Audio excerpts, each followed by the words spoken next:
Sometimes I'm asked, how did I get from systems science, systems theory to WorldShift?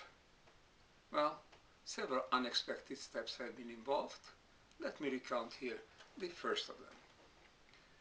The year is 1973.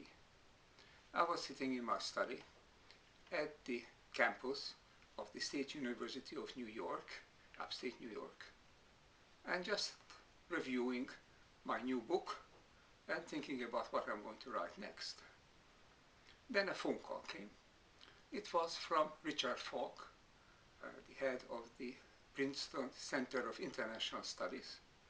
And Dick, as he was known, Dick Falk, asked me, would I like to come to Princeton to give a series of seminars on systems approaches to world order. I said, well, that's fine, it sounds fascinating, but I don't know anything about world order. I've been dealing with natural systems primarily and not thinking too much about how that would apply to the whole international area. He said, never mind, we are going to think about it ourselves, we'll invite faculty, and together we'll work out these seminars. Just bring your own theories, your own approach.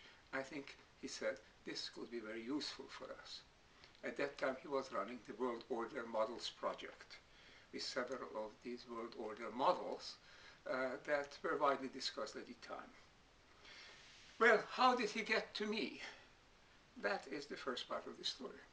He read a little book which is called The Systems View of the World. I published it in 1972. That in itself is a little story how I came to write it, because I just published just before that a book which was my most serious book called Introduction to Systems Philosophy. In that book I wrote all that I knew about the behavior and evolution of complex systems. A faculty party took place not long after the book was published, and the wife of one faculty member said to me, you know, I just picked up your new book.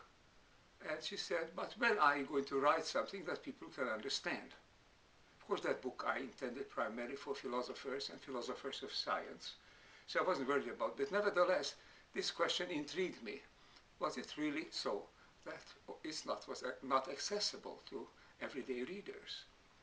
So as it happened, a week after that, we were snowed in upstate New York, and I couldn't move out of my house. The classes were cancelled, so I thought, I'll sit down and try to write it in an understandable way. So I began drafting it out as an article. It grew and grew. Finally, it became to about 100 to 120 pages. I showed it to this faculty member's wife, and she said, well, here and there you could still explain a little more. I did.